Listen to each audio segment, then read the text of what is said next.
इस देश और दुनिया में कौन होते हैं धर्मगुरु जो महिलाओं की पहनावे पर और महिलाओं के पोशाक पर बातचीत करने का अधिकार रखते हैं? ये होते कौन है? पहले अनिरुद्धाचार्य, तो अब मौलाना साजिद रशीदी का जो बयान सामने आ रहा है वो अब सोशल मीडिया पर धड़ल्ले से वायरल हो रहा है। आखिर ये धर्मगुरु होते कौन है? कौन होते हैं ये जो महिलाओं के पहनावे पे और महिलाओं के आचरण पर बात करते हैं? क्या ये किसी महिलाओं के कोख से जन्म लिए पुरुष नहीं है जो महिलाओं पर लगातार आपत्तिजनक अभद्र भाषाओं का टिप्पणी करते हैं? पुरुष समाज को सबसे पहले ये सोच लेना चाहिए कि अगर वो किसी के कोख से जन्म लिए हैं तो वो एक महिला है, और महिला के प्रति अगर कुछ अभद्र भाषाओं का प्रयोग वो कर रहे हैं तो सबसे पहले अपने घर की मां और बहन का एक बार जरूर याद कर ले, उनका जरूर जिक्र कर ले। अब मौलाना साजिद रशीदी क्यों चर्चा में आ गए हैं, इनके बारे में आपको हम पूरी खबर विस्तार से बता रहे हैं।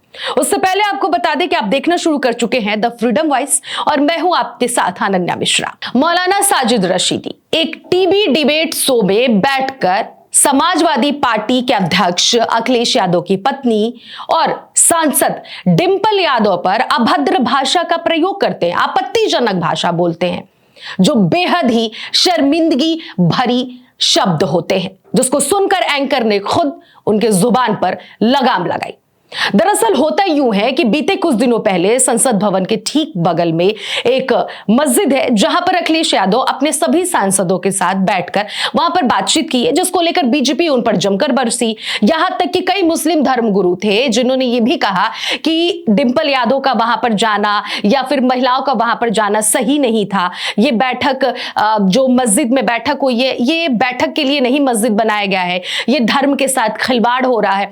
तमाम लोगों ने अपनी अपनी बातों को कहा। बीजेपी ने भी जमकर वार किया, ब्रिजेश पाठक ने भी वार किया, संविधान तक ये बात पहुंच गई। अखिलेश यादव ने भी इस बात पर पलटवार कर दिया कि हमें किसी की नहीं सुननी, हमें पता है कि हम क्या सही कर रहे हैं क्या गलत कर रहे हैं। अब ये मामला तो थम गया राजनीति गलियारों में, लेकिन उसके बाद अब मौलाना साजिद रशीदी खड़े हो जाते हैं और ये भाई साहब जाकर डिबेट शो में डिंपल यादव के पहनावे पे इतनी आपत्तिजनक भाषाओं का प्रयोग करते हैं जो मैं इस वक्त आप लोगों के सामने नहीं बोल सकती हूं। उनका बयान आप खुद ही सुन लीजिए कि वो क्या और किस अंदाज में बोल रहे हैं। जो मोहतरमा थी डिंपल यादव जी, आप उनकी पीठ का फोटो देख लीजिए, नंगी बैठी हैं। नहीं, आप प्लीज थोड़ा जरा शब्द का जरा इस्तेमाल।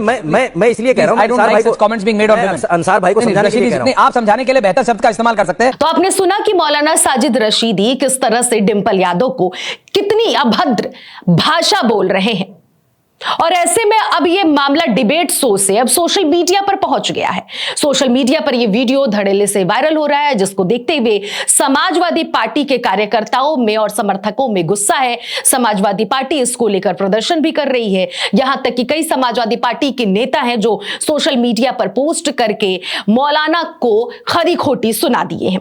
इसके साथ ही साथ आपको ये भी बताते चले कि ना सिर्फ समाजवादी पार्टी की तरफ से मौलाना साजिद रशीदी को बुरा भला सुनाया गया है उनके आपत्तिजनक भाषा को लेकर, बल्कि बीजेपी की तरफ से भी इस मौलाना साजिद रशीदी को खरी खोटी सुनाया जा रहा है।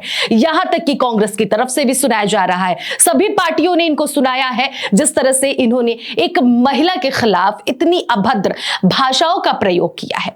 इसके साथ ही साथ आपको ये भी हम बताते चले कि मौलाना जो साजिद रशीदी हैं ये 2023 से सुर्खियों में बने हुए हैं।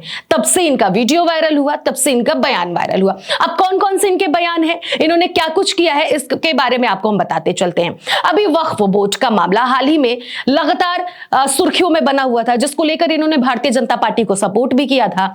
यहां तक कि प्रधानमंत्री नरेंद्र मोदी की तरफ से ईद में मुस्लिमों को जो सौगात दिए जा रहे थे उसका भी इन्होंने स्वागत किया था। जहां पर सभी मुस्लिम धर्मगुरु विरोध कर रहे थे वक्फ बोर्ड का, वहां पर इन्होंने बीजेपी का सपोर्ट किया था। दूसरी तरफ इन्होंने अकबर और औरंगजेब का जो मुद्दा उठा था उसको लेकर भी इतिहास के पन्नों पर इन्होंने कहा था कि औरंगजेब एक क्रूर शासक नहीं था बल्कि बेहतर शासक था। तो ये लगातार सुर्खियों में बने रहते हैं, अपनी एक के बाद एक बयान देते रहते हैं जिससे कि सुर्खियों में रहते हैं। लेकिन इस बार तो इन्होंने हद ही पार कर दी है।